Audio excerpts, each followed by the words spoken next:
Good day.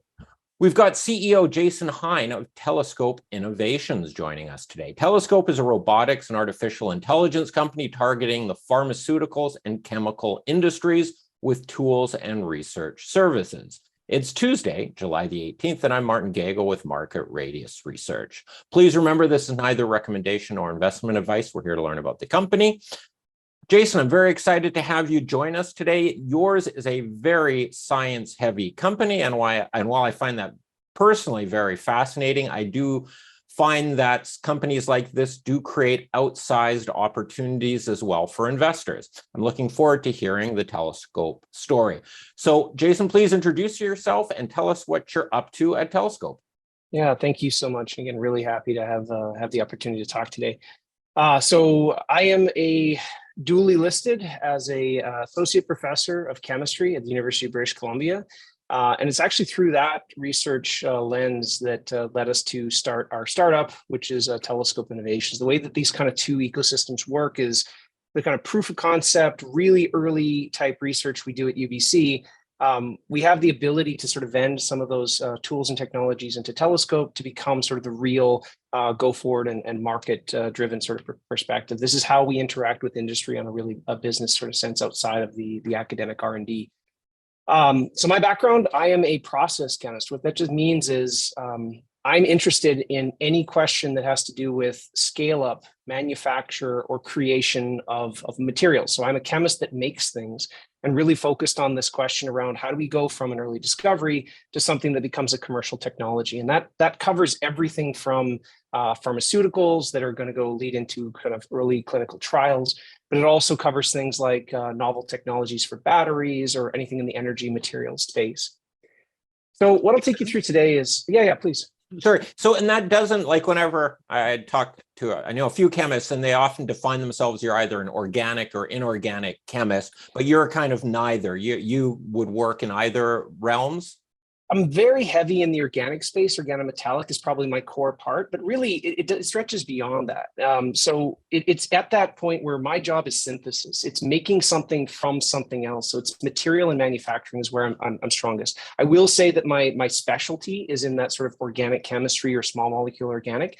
But if you look at some of the projects we've gotten involved in, it strips all the way over to like mining and material isolation now. And it's really just taking the skills and tools we've developed in that kind of organic chemistry hat and then porting them over to these other problems. In fact, one of the biggest reasons we had such high impact is because we don't try to silo ourselves, right? Like if it's about isolating materials and isolating molecules, that's a general problem outside of the typical kind of organic chemistry kind of part, honestly.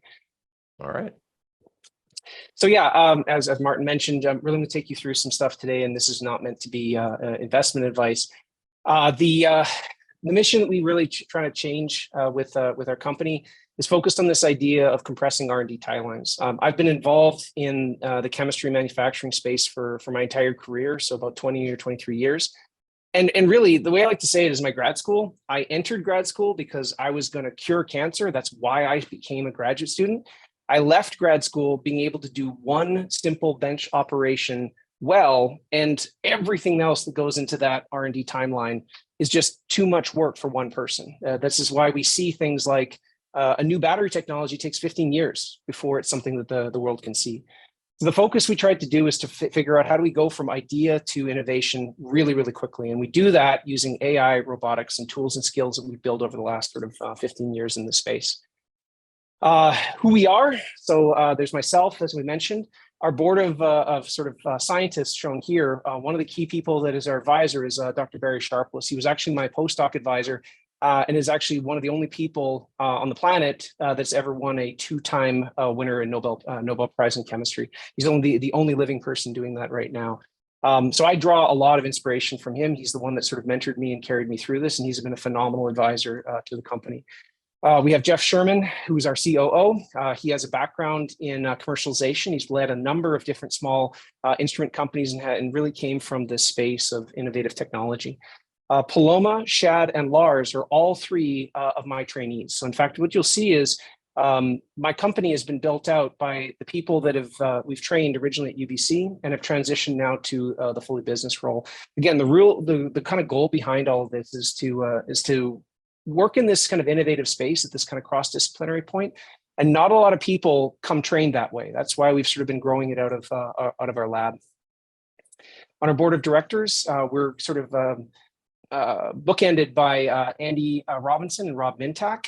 Their background is both in the sort of the scientific side, but also really huge history in public market business development. They are the sort of the two key people at Standard Lithium. So Standard Lithium is a junior mining company here in Vancouver, and they've been a key partner as we've been growing, but also they serve on our board. Ali Pejman is in the investment banking area, and again, a phenomenal mentor that's been working us through and helping us grow in this sort of space. He has a long history in the sort of creative destruction labs and looking at sort of innovative technology companies. Lastly, our board chair is Henry Dubigna. Henry actually just recently completed rotation as the president of Mettler Toledo Autochem. It's one of the largest instrument manufacturing companies in the planet, and he's joined us in a strategic role. So broadly, like what Robert, just that we mentioned at the beginning, is really around this idea that we do contract research primarily. And I like to think about overall, the ecosystem that Telescope addresses is kind of what we do and how we do it. What we do is we solve people's problems in this research discovery pipeline. Somebody will come to us and say, hey, we've got this really interesting molecule, but we need to turn it into 100 kilograms a day. Or, you know, it turns out that somebody else has designed this thing, but the route to get there is way too difficult and complex. We need you to help it make something that this could actually manufacture. So we are addressed, and we're become the partners of choice in that sort of space where people come to us to help answer these questions. How we do that is really on our background of automation technology. So I'll tell you a little bit more about the CRO space. For people that are not sort of familiar with it, we address this sort of $6.7 billion early development R&D pipeline. And that's really kind of broadly looking across the space of pharma and sort of specialty chemicals. Really, what we're saying there is that there's clinical research that's like, if we're developing a new drug that is not our space, we stay away from that part. Laboratory services and regulatory services, those are direct contract research where somebody is cost for service. And again, if for people that have heard the sort of CRO moniker before, they're most familiar with that sort of sector. And again, we don't deal specifically in that. We're not just sort of an expert service kind of business, again, because there's very low margins there. This early development space is really what we try to target. And the reason why is because this is the gateway for everybody, for every startup, for every big company that's going from a discovery to something they could commoditize. They need to go through this gateway, this pipeline. That early development space is really the bottleneck for all of the huge innovations that we see. And by addressing that space and being sort of experts there, we're helping to unlock a lot of other potential. And again, this is where I said that, you know, we address everything on the spectrum of pharmaceutical all the way to sort of advanced materials.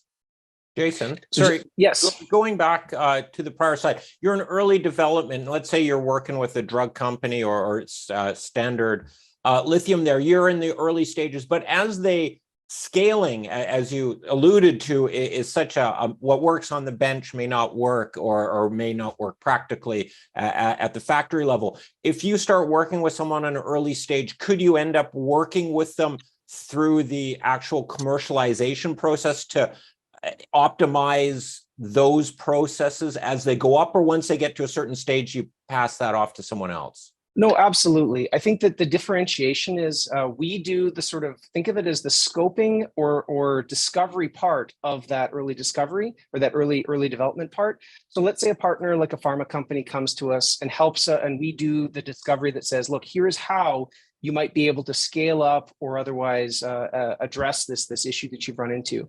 And then we pass that back as an early vend. Later on, as that project continues to go through, we do stay engaged into that part. And that's exactly the sort of the target we've been moving into now, is from these initial integrations and projects turn into these much longer term sort of repeat business and repeat points where we stay engaged as the project grows. We are not going to be a manufacturing partner. We don't have a manufacturing facility, but we work with engineering vendors where the research that we end up doing becomes the blueprint for, let's say, building a pilot plant or something on those sorts of points. So that's where the split is we do stay involved in sort of the guidance and the discovery. We do not do manufacturing and hardware, hard tech kind of build. We help inform our partners in that space too. So this is where we work with other engineering vendors for that component, if that makes sense. All right. So, this is where I like to say that what we have really is this kind of three legs on the table. This research service one is what I talked about first. What's really nice about focusing there is people come to us with problems and we get to define effectively it's market research directly.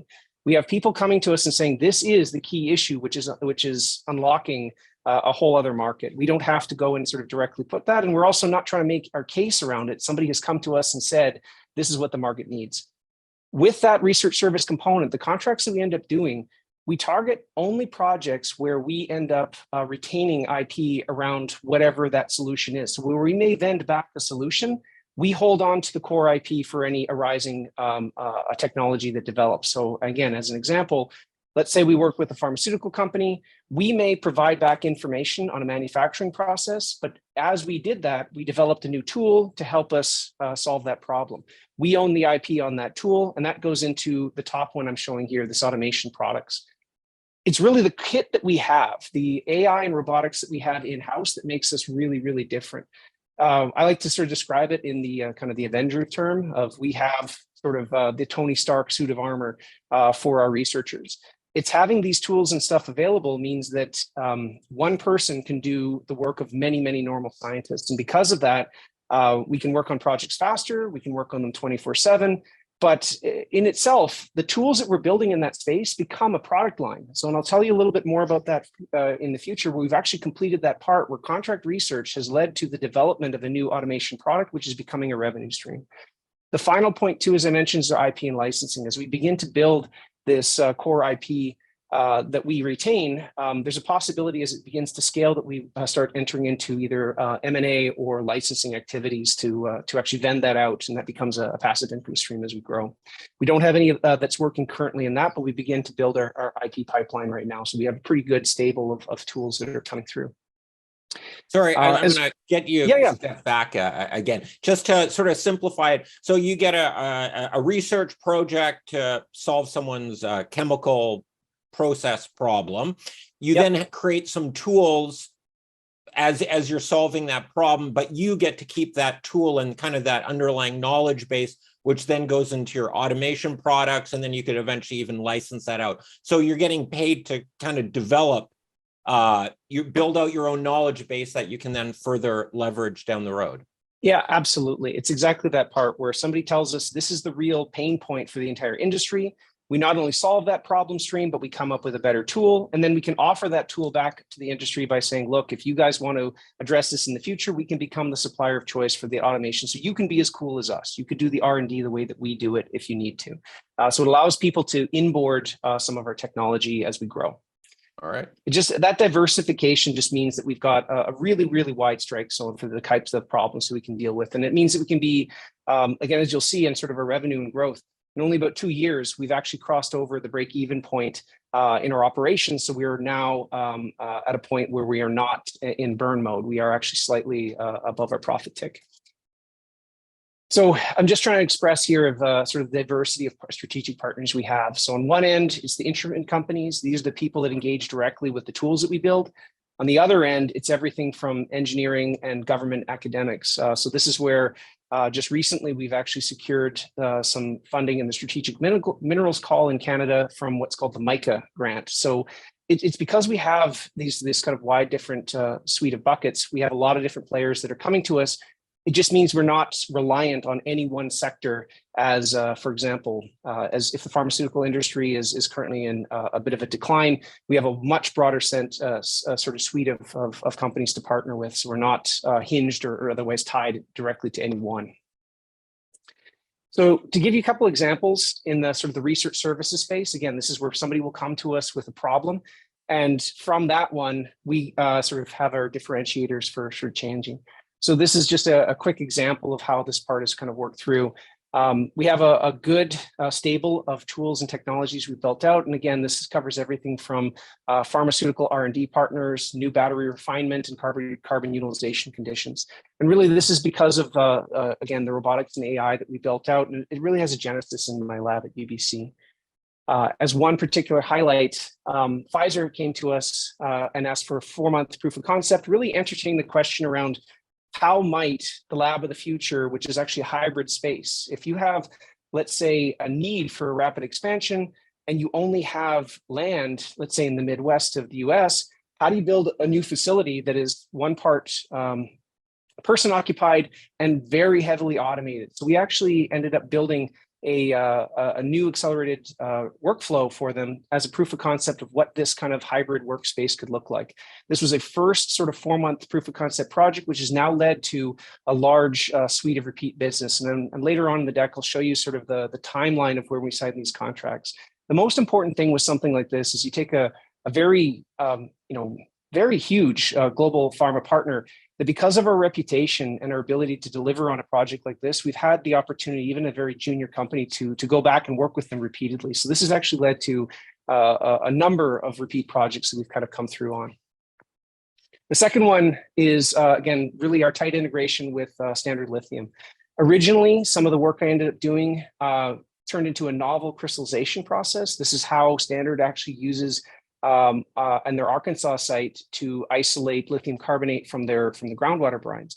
It was because of that relationship between our R&D and their deployment that we've been able to actually take some early bench ideas and actually deploy it in the real world.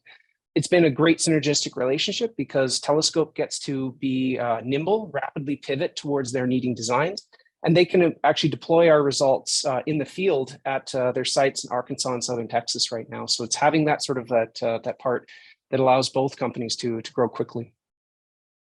So again, just broadly, what we're saying here is that these spaces have allowed us to really address these critical needs.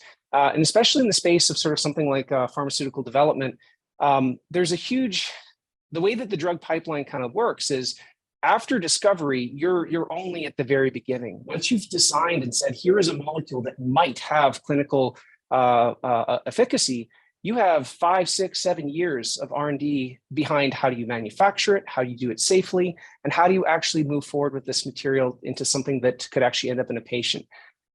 Really, that's the key problem that we address, right? It's this critical manufacturing point. And because there's so much work that goes into this manufacturing question, that you're under constant pressure to get this done quickly, especially if in phase 1, let's say that pharmaceutical no longer seems to be viable. You want to be able to answer that question very, very fast. So being able to pivot and look at some of these problems very quickly is really the differentiator for most companies, and we do that better than a lot. How we do this, and again, I want to talk specifically about one of these kind of loops we mentioned at the beginning that Martin alluded to. Somebody comes to us with a problem, we work on that problem and come up with a new solution. That solution comes up with technology that turns into a new automated product. So the first version of this, the first time we've completed that cycle, is what we call our DILC, or direct inject liquid chromatography. This is the tool that we've actually brought forward and is now, we launched this product at the beginning of last fall.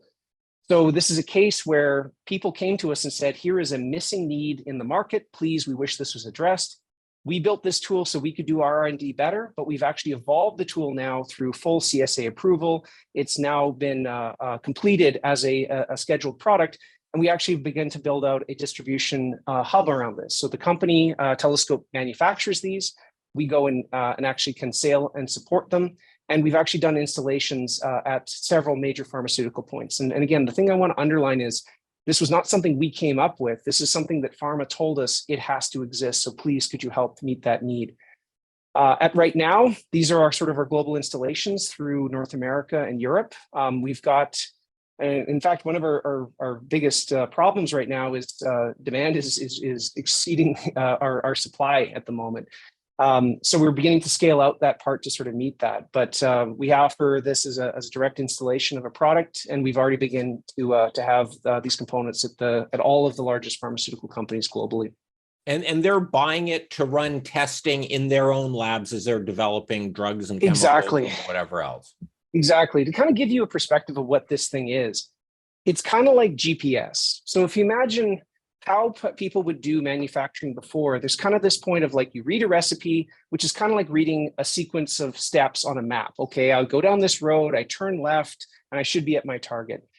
But if you remember, again, if you didn't have GPS and you're following that list, sometimes you get lost. What this tool does is it tells you moment by moment what is happening inside that reactor. And it means that you can actually change course or change trajectory to understand how that manufacturing process is working and how to correct or at least keep it within spec. So we built this tool out, and we've actually started to install and train the other companies on how to use it. So it's an early adopter technology right now. We're early in discovery process. People will start to use this. But really what we see as a trajectory here is this is a novel tool. As more people start to use it, you start realizing it goes from nice to have to need to have. If everybody is trained in this point, you start to say, instead of doing things blind by printing out MapQuest, everybody starts using GPS once they become familiar with it. So it's access and training is the two things we're working on right now.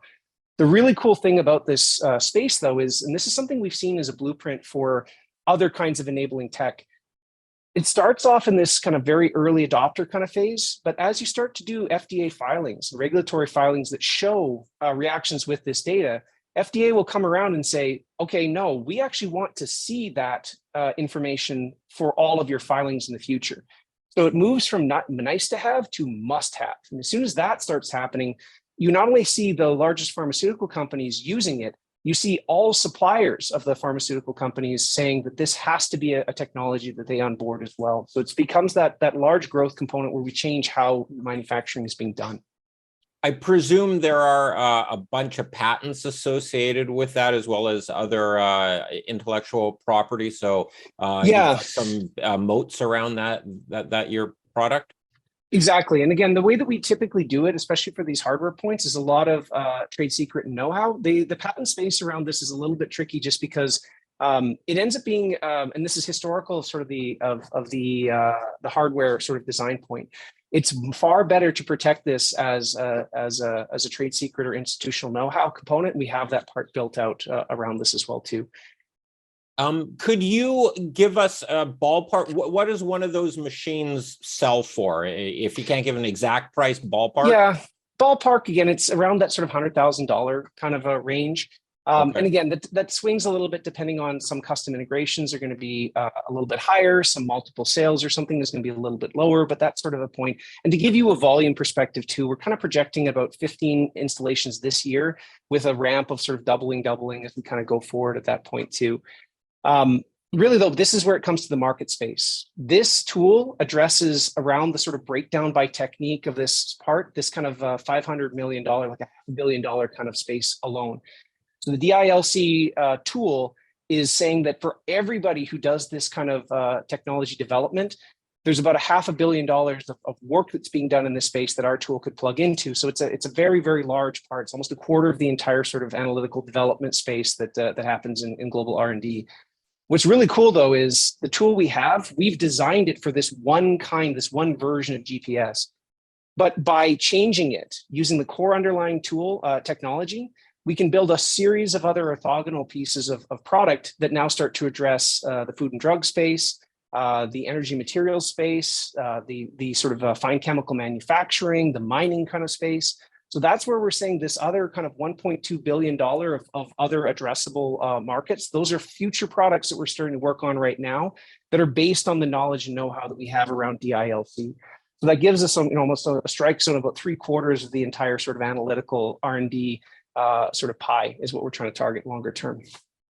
And I presume you don't have a manufacturing facility yourself. You then outsource the manufacturing of that, or how do you build these things? Right there. It is right now. So we do have OEM partners that provide sort of some of the pieces. The boards are designed in-house and then they're manufactured through some of our partners. So right now, yes, it is absolutely. We have the manufacturing facility here in Vancouver. We do build them in-house. We qualify them and do all the testing, and then we ship and actually do on-site installation right now. So we do have sort of a growing sales and service organization built out. However, that's where, again, we're targeting that sort of 15 to 20 kind of units. That we can do without breaking a sweat. Really what we're in discussion right now is those much larger institutional vendors like Fisher Science or Mettler Toledo or Thermo or things like this. Those are the partners that we begin to talk to saying, like, when we need to cross over from like tens per year to hundreds per year, it will be through a relationship with one of those larger sort of vendors and larger sort of scientific companies that we would engage with, right? So a partnership is really what we discussed to say it doesn't have to be our entire point. It's our knowledge and know-how, but we would vend it over to a much larger manufacturing organization where we would retain the core IP and the core licensing from that one. And they would not just do the manufacturing, but you don't have a vast distribution and sales and service network. They would license or co-brand it or something like that, where you get a royalty or some kind of a structured payment on it, but they can push it through their distribution and give it their sophisticated support. Absolutely. Absolutely. And those are the discussions we're engaged in right now, right? Year 1 and 2 was build the tool, make sure it works, get it to market, prove that it's the best. Now we've caught people's attention, and really it's this next stage to say, let's engage with other people with that giant global distribution kind of component where we retain the rights to still build out this other sort of orthogonal products. We can still build those and possibly vend those out in the future. But absolutely, it becomes a royalty type of a structure, a licensing structure where that becomes the responsibility of a large organization. And what's interesting is that has a whole bunch of different points, right? There's more broad distribution through like a Fisher Scientific, all the way to a very bespoke integration with, let's say, an instrument company, for example. All right. And then currently, like while you have a gross margin on it right now, in the future, you wouldn't really have to worry about the manufacturing gross margin. You'd be focused on the licensing fee, and you wouldn't have to worry about the cost of components and that sort of thing. Exactly. Right now we've built out, and that's where sort of, if you look at sort of some of our financials, a huge part of what we did was building out inventory so we didn't have to worry about, price sensitivity and things like that. We now ask to get to divest all that risk in terms of, it's very challenging, doing, for example, sales through every country in Europe, right? And then it's nice to have a partner that would sort of take on that kind of, country by country negotiations for industry technology to get in there. Partnering with a large company, it seems you're hitting that 10-15 range. Is that something that you could maybe do in the near term, like potentially a 2023 event or 2024, or would that be a little longer out? It really depends. Like there's sort of two, the plus and minus looks like this. If we did a partnership, and we are negotiating, we have some conversations, a lot of interest right now. That partnership is valuable in the sense of, just like you said, we offload a whole bunch of our risk, and we can kind of go more to a passive income and a sort of maintenance mode on the technology. On the flip side, though, by doing some of the heavy lifting ourselves, kind of rolling up our sleeves and do it, we get a pretty good revenue stream around this. This is a great way of sort of building direct capital towards some of our other research growth. So, yes, it's a bit more work, but it's nice to kind of retain 100% of that royalty. So we are not heavily, there's no need right now to chase this down and absolutely do that partnership. But what we're doing is we're monitoring what the market pull is. And as I mentioned, the one challenge over the summer is we went from requests of, we have 10 or 15 demos to 40s and 50s, which now means that, okay, we're hopping, right? It's difficult we start losing opportunities if we don't have a partnership relationship growing. And we're really monitoring both those scenarios at the same time. And I guess if you've got this big pipeline, you can negotiate a better deal with a big partner if you've already created a hot market demand for it and you've de-risked it. For sure. Potential partner. But also, this is a specialist tool. So it's not something we're just going to sunset, throw over the fence, and then it's their problem to deal with. We will always be involved with, like I tried to mention before, this is as much about build the tool as teach people how to use it, right? This is a novel application that we will be involved in that sort of market growth sector for. So any negotiations we have to have the statement of co-involvement. Otherwise, the product won't see the kind of growth that I'm trying to target. All right. Thanks. No problem. So that kind of gives you the sort of two pieces again. So this is where people have a problem around how to make something. They ask us, we use our cool tools inside, we give them back in a piece of information. Through that process, we build better automated tools. And that's where we start to build these products. That's where the DILC came from. This final long-term IP licensing issue is really focusing more on fully sort of passive income as we grow. And this is where, as we built out, for example, if somebody has vended to us and said, here's a problem in a manufacturing point, can you help us fix it? That's what the initial CRO activity is. However, there's cases where through that process, we will find a way better way to do that manufacturing, a new route, a new reaction, a new process, something that's much bigger than just a simple product. That's where the route itself becomes a piece of patentable technology. And we've done that so far right now, initially with some work in the mental health space. So we came up with a better route to fast track the synthesis of schedule access compounds. These are things to help with sort of massive depression, things in the sort of the psychedelic kind of space. So we have a licensed route that we've actually entered national filing around for our patent, and we're beginning to look at non-exclusive licensing with several manufacturing vendors. So what's nice about this too is we have a really valuable way to help get direct access to some of these really relatively difficult to access compounds, but we're not going to be the ones doing that manufacturing, so we don't have to have a Health Canada licensed space. We partner with somebody who already has that facility. So again, we are the enablers, but the actual manufacturing point would be through some sort of a longer term licensing relationship. So just to kind of give you a sort of an overall perspective of what we've looked like, it's been a frenetic 2 years. We kind of set up the first lab now 2 years ago in June of 2021. We went public through an RTO sort of in September. And in our first year of run, that was really the heavy setup, get ourselves up in space, complete the first products, and really just to again to build our knowledge and know-how with these kind of companies and vendors. What you'll notice is some of our big partners like Pfizer, we've now completed 5 projects with them over the course of this year, and again, those begin to continue and scale. So really what the pipeline looks like is through a bunch of these interactions with pharma, with government, and with sort of energy sector like Standard Lithium or Hatch. We've begun to turn over from in a sort of a project by project basis into what looks more like a master service agreement. And really what we're saying there is we proved ourselves, they know that they can trust us. And by entering in this kind of MSA, we now have much more projected timelines of what we can expect over a year or 2 years of research time, which means that we can do better hiring decisions, and we have much more sort of a level revenue and structure too. Sorry, so where we, again, going back there, Pfizer is an incredibly massive organization, and you don't like they have so many different divisions. Are you sort of working with one specific one, or is it branching out into different areas so you're getting sort of better known across the whole organization, or how do you work with someone as huge as Pfizer? Yeah, so if you think of all of Pfizer, we do not work with the discovery part. So the individual identification of a novel chemical entity, that's not our focus. It's usually we work with what's called early process. That's where a molecule has been identified. It looks like it's valuable. And now they have to answer the question of how do you go from this early hit to meet phase 1 delivery? That's the real sweet spot that we work with. And that organization is primarily based in Groton, Connecticut.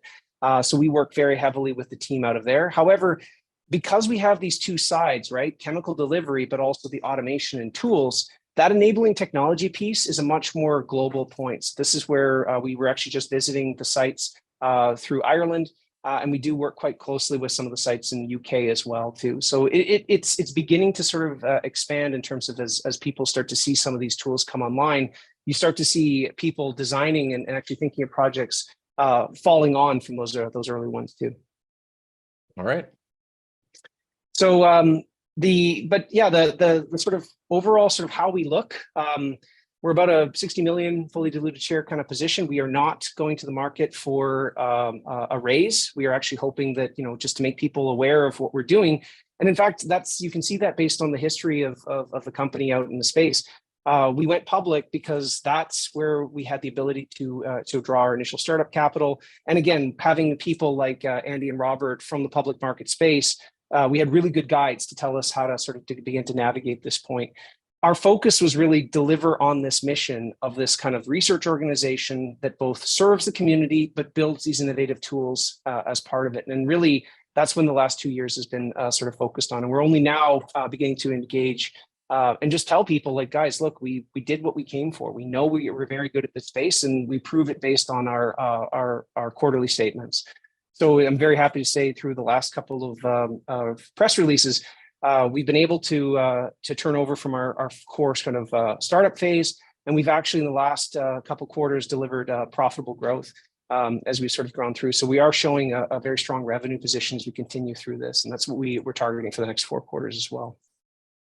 Do you have like, what is your kind of rough revenue level at this point and profitability? You're still relatively small in the scheme of things. Can you give us some sort of top line metrics here? Yeah. So again, looking at last quarter, we had a $1 million for the quarter revenue line where that ends up breaking down just a little bit above break even. So we're about, a little bit of profit against it. I think it's about $70,000 profit for the quarter. And that's, I think, kind of commensurate of what our kind of growth and stuff is going to look like. So targeting that kind of 1 to 1.5 million a quarter is what we're really going to target as far as our revenue and growth. But that's going to be weighed against our expansion. Like, as I mentioned, now that we've been successful these last couple of months, the demands for our time and research is expanding. So there will be an increase in internal spending as we begin to hire a couple of other people and really build out our space. I think one of the really cool things that we've been able to secure these last couple of months, we were originally based in a lab that was subleased, and we've been successful to secure our own 10-year lease here actually on UBC campus in a startup space.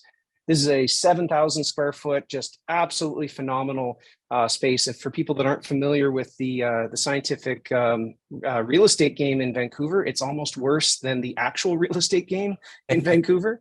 So finding this has been phenomenal. What it means is we have dedicated, secured lab space, but what it does mean is we have to outfit it, we have to renovate it. So there will be some more internal investment as we begin to build that out. So our profit lines will stay, again, we want to stay break even. We don't want to be burning cash like this. So it's measured growth against our increased revenues is what we're targeting for the next year. All right. So this isn't sort of a dividend growth story. You're a revenue growth story, but you're not a burn rate. You're going to be kind of break even-ish. And as any excess profits, you kind of push back into the company to help the growth. For the next little part. And again, I think the biggest opportunity we have as we grow in this point too, in terms of, where is our multiplier? We have this dramatic sort of capacity of many different points of opportunity. I think what we'll start to see is through the course of this year, we're going to start to see those critical catalysts where, for example, if the product pipeline around DILC really goes the way we want, and that does go into sort of a licensing or an acquisition type position, we're suddenly going to have not only a much larger reach, but also a strategic partner that's helping us grow into that part too. So that's where suddenly our valuation will suddenly balloon because we have this global market we can address now too as partnership. All right.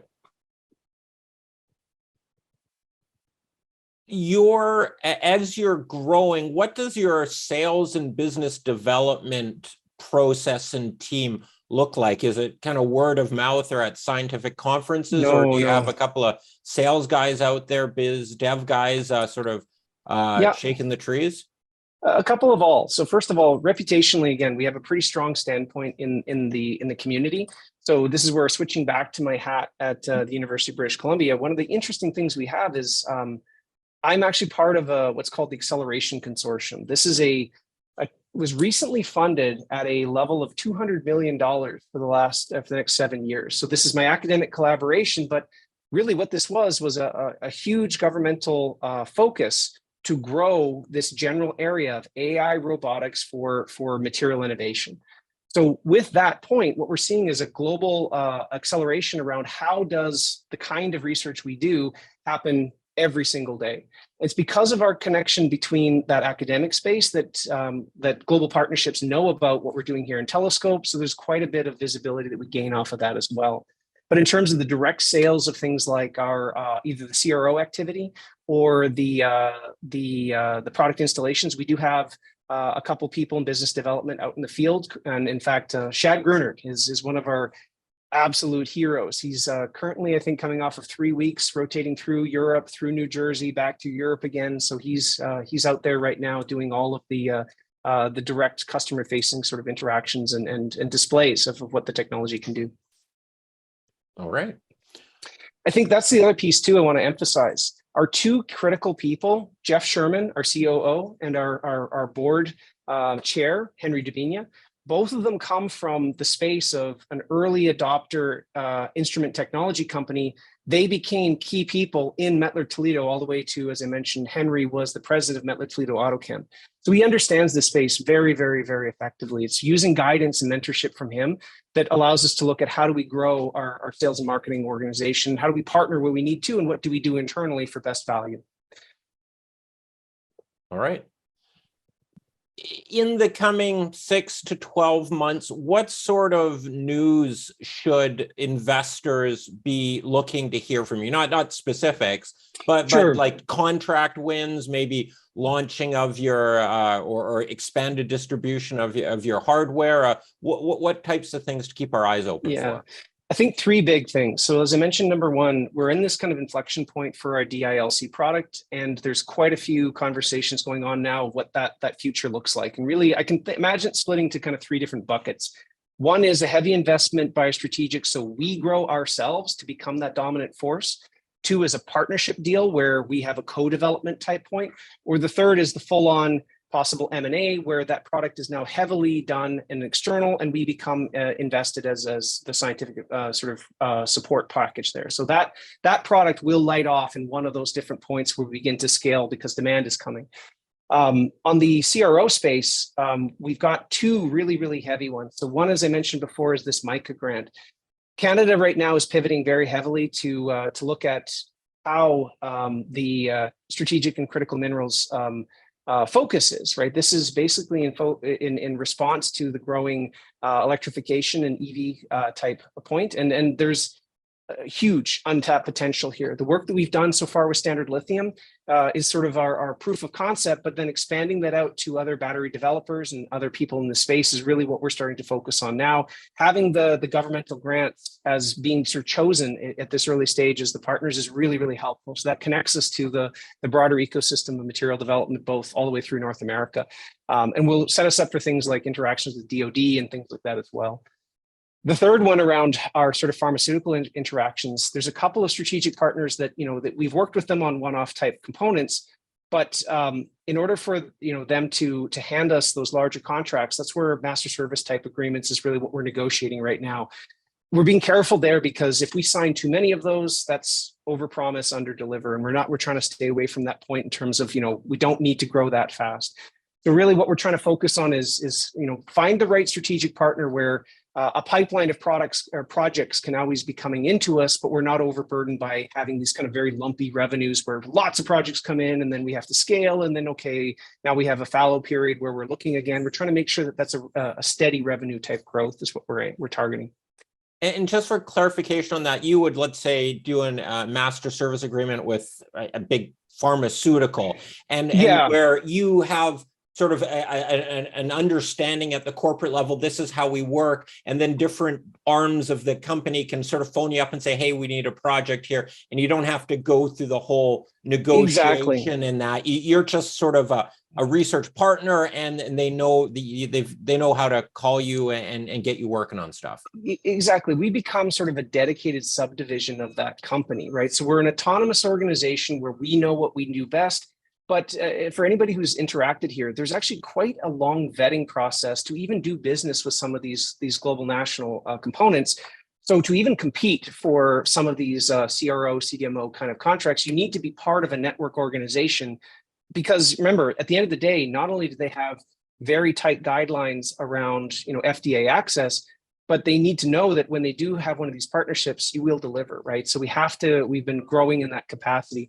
What it means is if we get one of those MSA type agreements, there's a pre-negotiated business term up front. It's not serious legal back and forth before we can even kick off a project. And again, I'm sort of off the cuff sort of mention some of the hardest part about what we do in R&D is months of legal negotiation for 2 weeks of really good R&D, right? And that's just dumb, right? If our focus is go faster, we need to sort of, again, streamline the entire process.